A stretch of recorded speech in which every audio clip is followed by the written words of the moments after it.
Tapi karena ketekunan, kedisiplinan, sabar dan syukur beliau, Allah ganti dengan sesuatu yang tidak bisa dibeli dengan mata, yang tidak dimiliki oleh jutaan manusia yang memiliki nikmat ayah, nikmat kekayaan, nikmat fasilitas.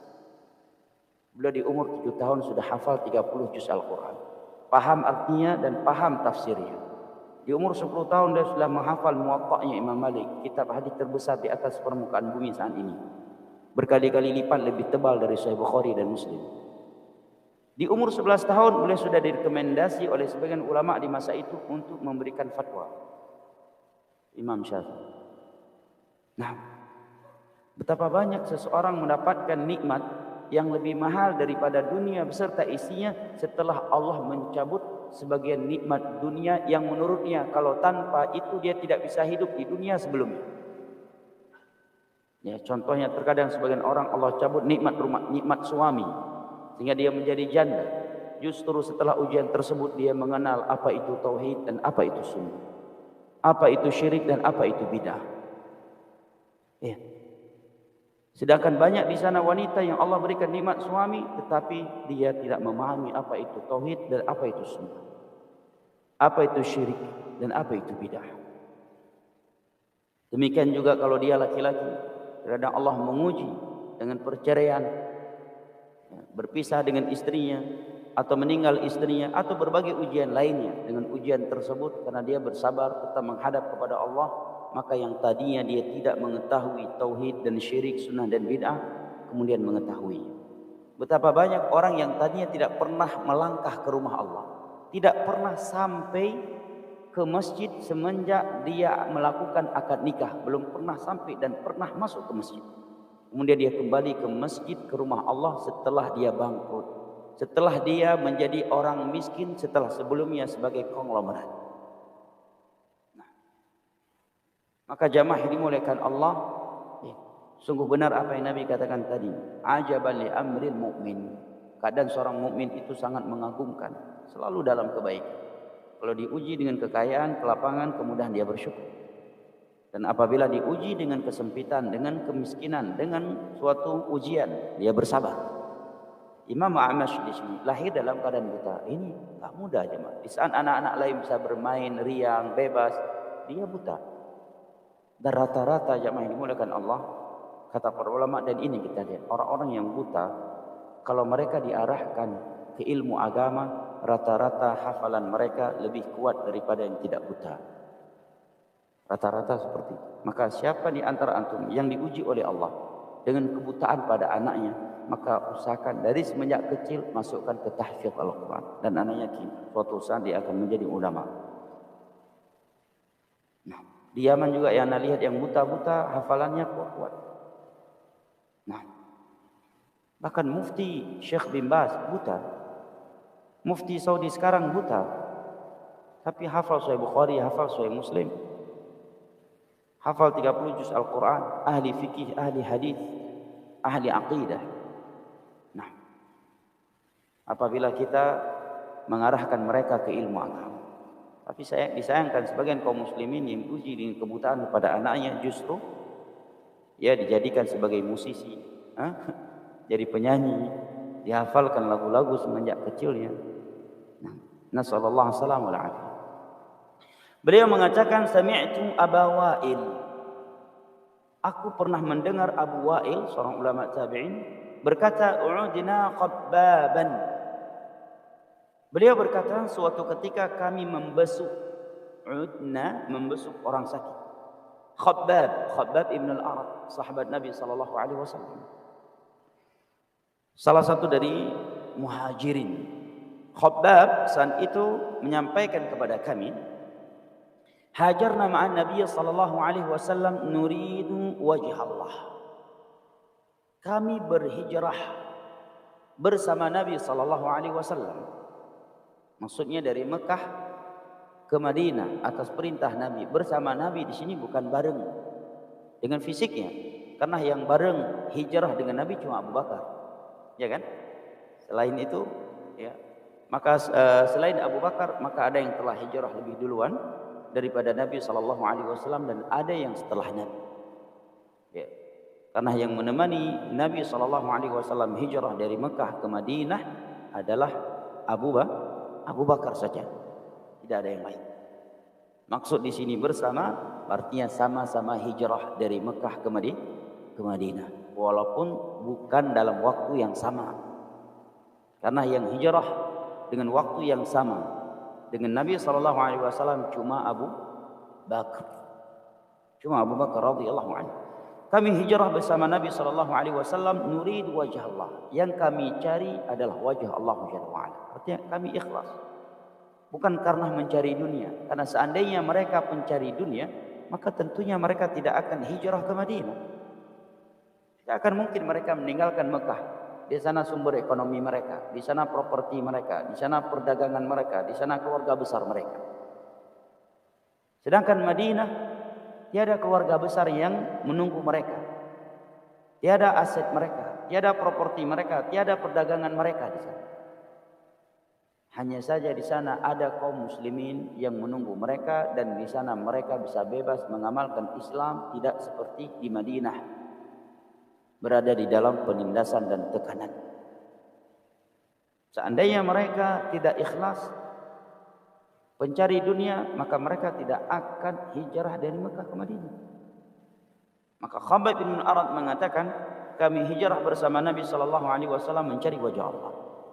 Ini menerangkan kepada kita jamaah bahwa kalimat yang seperti ini boleh seorang ucapkan, bukan untuk tujuan memuji dirinya. Yang kedua, kata para ulama, apabila ucapan yang seperti ini, kami ikhlas, saya ikhlas, muncul dari mulut seseorang, kita tidak boleh berburuk sangka kepadanya. Serahkan saja ucapannya itu kepada Allah Jalla wa'ala. Benar tidaknya, biar Allah yang menghisapnya.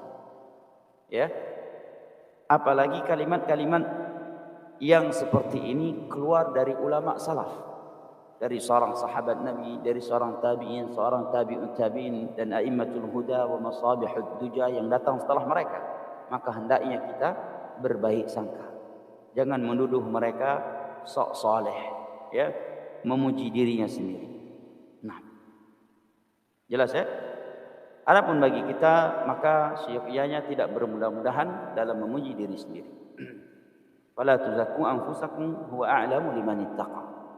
Nah, karena jamaah yang dimuliakan Allah, kita akan lelah kalau mulai suka menebak-nebak isi hati manusia. Kita akan lelah hidup ini.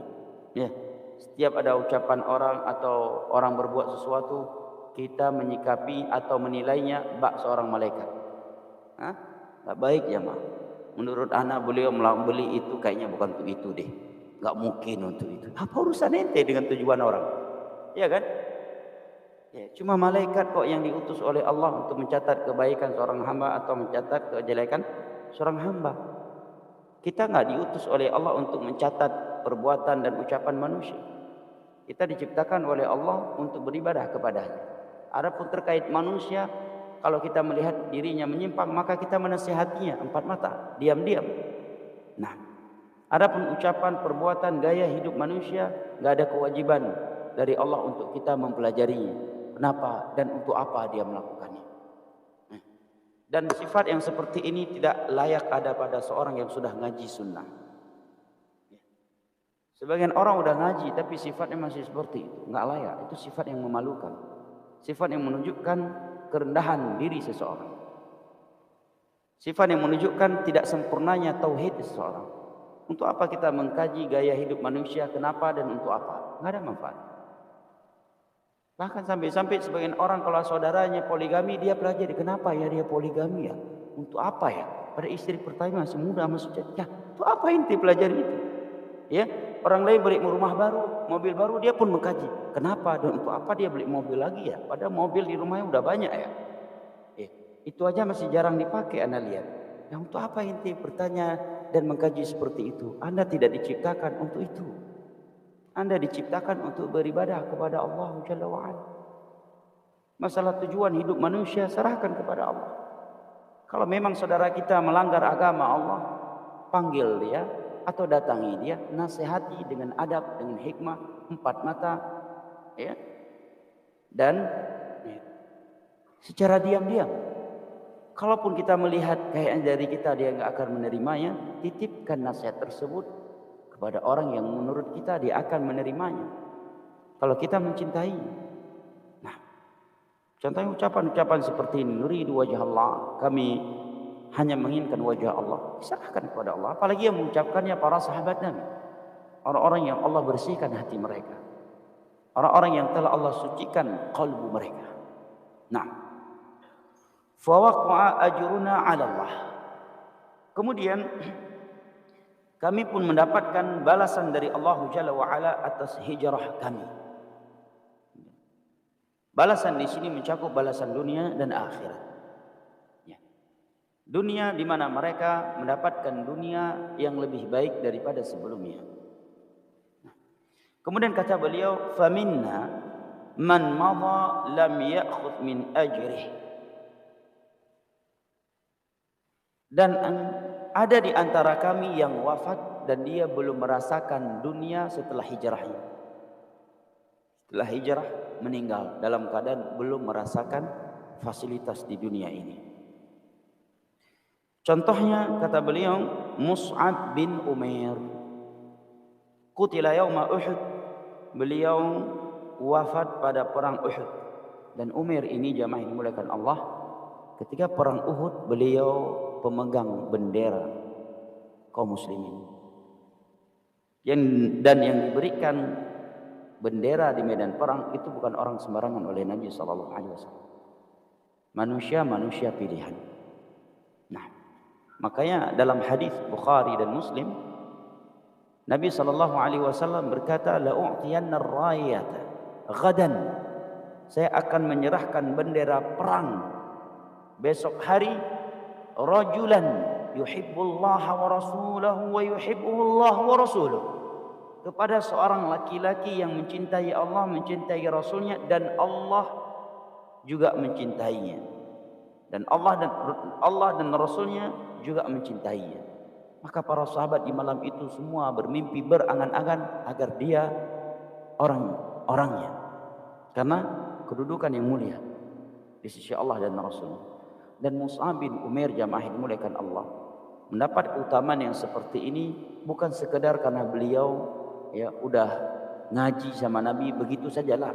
Tentunya keutamaan yang paling utama tiada yang bisa menandingi oleh orang-orang yang datang setelah mereka adalah keutamaan menjadi sahabat Nabi. Tetapi memang beliau diuji oleh Allah dengan ujian yang luar biasa jemaah. Sebelum beliau masuk Islam, beliau dikenal sebagai pemuda yang hedon hidup. Ya. Seorang pemuda yang kaya, dari anggota keluarga yang sangat kaya. Ini Mus'ab bin Umair. Bahkan beliau salah satu dari pemuda yang terkenal memakai pakaian-pakaian yang mewah. Kalau bahasa orang sekarang apa? Branded Pakaiannya branded. Nah, pakaian yang berbrand. Yang kedua, beliau termasuk pemuda yang memakai parfum yang sangat mahal. Kalau beliau datang, orang langsung bisa tahu walaupun belum melihatnya. Ini pasti Mus'ab bin Umair. Nah, cuma dia yang pakai parfum ini. Nah, mudallalal baina abuih, dan seorang anak yang sangat dimanjai oleh kedua orang tuanya. Tetapi begitu beliau masuk Islam ketika di Mekah, tarradahu abuah. Beliau diusir dari rumahnya oleh kedua orang tuanya sampai gembel. Karena di Mekah rata-rata para sahabat saat itu belum ada yang kaya. Sampai jadi gembel. Sehingga beliau mulai memakai baju yang muraqqaq. Yang sobek. Bajunya koyak-koyak, sobek, ya, seperti seorang yang gembel. Dan ini nggak mudah aja. Bagi seorang pemuda, ujian yang seperti ini nggak mudah. Ya. Beda halnya dengan orang yang mungkin udah lansia, ya. Tapi seorang pemuda yang terbiasa dengan fasilitas, ya, yang sempurna dan dimanja oleh kedua orang tuanya, tiba-tiba diusir. Semua fasilitas diambil, pakaian-pakaian yang bagus diambil, sepatu-sepatu yang berbranded diambil. mobil diambil, sepeda motor diambil, rumah diambil, kemudian dia diusir. Tidak ada satupun dari keluarga besarnya yang mau menerimanya. Sehingga beliau kelaparan dan menjadi seorang yang gembel. Ujian yang berat ya, Betapa banyak manusia rela murtad karena kemiskinan.